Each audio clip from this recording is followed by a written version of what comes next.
Okay, exciting moment. Finally, the engine is complete and everything is assembled and it is going into the car tonight.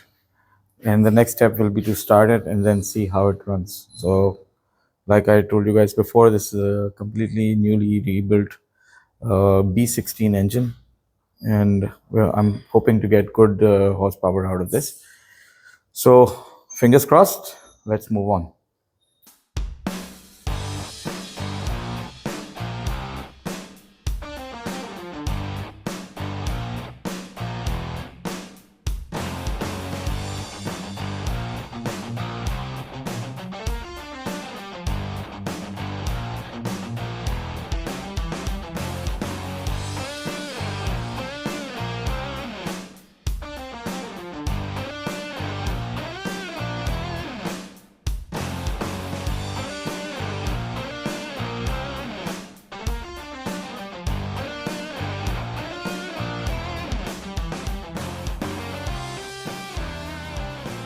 All right, the engine is in the car. This is just a test fit right now. And next step is we are working on the wiring. Wiring conversion है because again we're going from a D series to a B series. Wiring different होती है, engines are slightly different. तो मैं आपको जो थोड़ी सी update बताता हूँ किस तरीके से हम ये करेंगे और फिर आपको दिखाते भी हैं.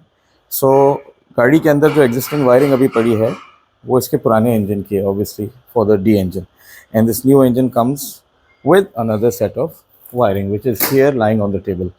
Now instead of going through the whole process of swapping the entire wiring, which is quite a bit of a job क्योंकि chassis wiring different हो जाएगी, engine wiring different हो जाएगी, compatibility issues होंगे, तो हमने डिसाइड किया है कि we will convert the original wiring into the new wiring. वो कैसे होता है वो आपको डिटेल में भी दिखाऊंगा मैं, और मैं आपको पहले एक्सप्लेन करता हूँ.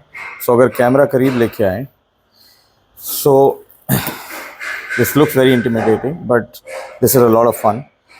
तो ये जो हमारे पास लेबल हमने किए हुए हैं 4 कनेक्टर्स, ये 4 कनेक्टर्स जो हैं ये न्यू इंजन वायरिंग से ओल्ड इंजन वायरिंग के अंदर जाएंगे. ये कनेक्टर्स होते हैं for the VTEC mainly because the new engine is a VTEC engine, the old one was a non-VTEC engine. So VTEC oil pressure switch होता है, VTEC solenoid होता है.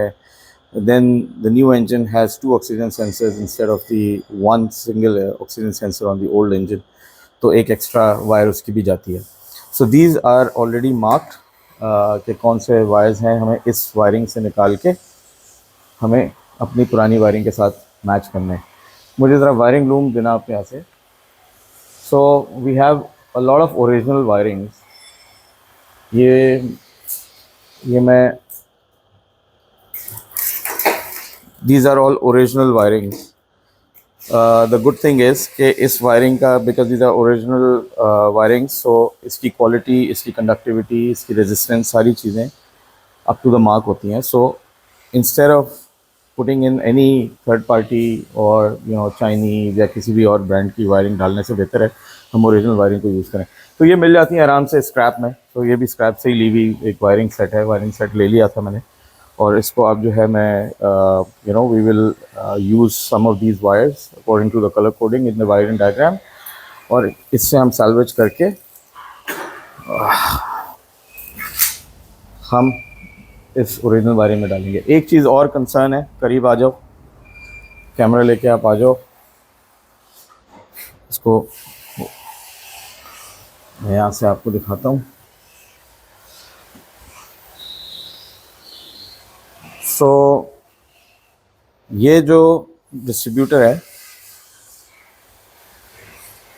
सो ऑब्वियसली न्यू इंजन का distributor है. ये distributor भी जो है वो डिफरेंट इसका कनेक्टर और डिफरेंट कनेक्शंस होते हैं बिकॉज ये VTEC इंजन का डिस्ट्रीब्यूटर है, और जो मेरा पुराना वाला इंजन था वो नॉन VTEC था. सो एक चीज़ हमने अभी वाइल इंस्टॉलिंग ये रियलाइज़ किया है कि इसका कनेक्टर डिफरेंट है. As you can see this is a round connector and the original car has a sort of a rectangular connector. तो इसको भी हम कन्वर्ट करेंगे into the original wiring. Naturally wiring colour match direct नहीं है because ये third party after market distributor है.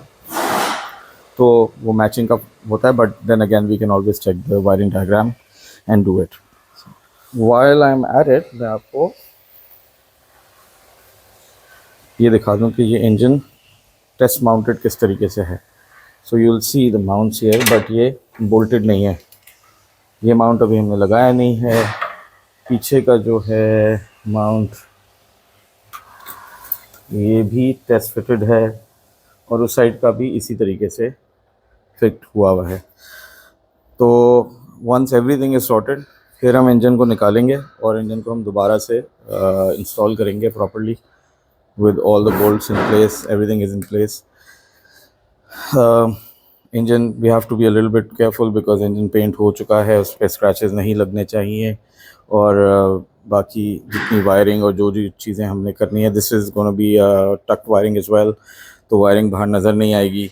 सो हमें राउटिंग वगैरह वायरिंग की सारी कुछ कंप्लीट करके उसके बाद हमें फाइनल फिटिंग करनी होगी इंजन की। बाकी इंजन के अंदर ऑयल वगैरह डल चुका है, engine is ready to be started.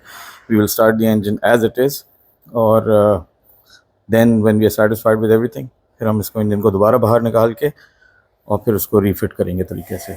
Engine mount करते हुए हमको बोनेट के हिसाब से ये लेवल देखना होता है, इंजन की स्ट्रेट लाइन देखनी होती है, एंगल देखना होता है, ये सारी चीज़ें देखनी होती हैं। तो इसलिए इसको फाइनल फिटिंग इमीडिएटली नहीं करते जब तक कि everything is not okay. Axle side अभी रहती है, एक्सल्स अभी नहीं लगी हैं। Axles obviously have to go straight into the transmission, यहाँ से नज़र नहीं आएगा direct, but if I can try to show, ये गियर के अंदर का माउंट, सॉरी एक्सल का, एक्सल यहाँ जाती है, and then the hub is outside. Naturally all of this has to be perfectly aligned. तो ये सारी चीज़ें करने के बाद ही हम फाइनल फिटिंग करेंगे। So there still quite a long way to go. Let's see. Good thing is I have this dedicated space given to me by the garage, so I can work here in peace. Tools भी अपने हैं और जगह भी अपनी है और table वगैरह है, so we can work peacefully. Okay, I'll catch you in the next update.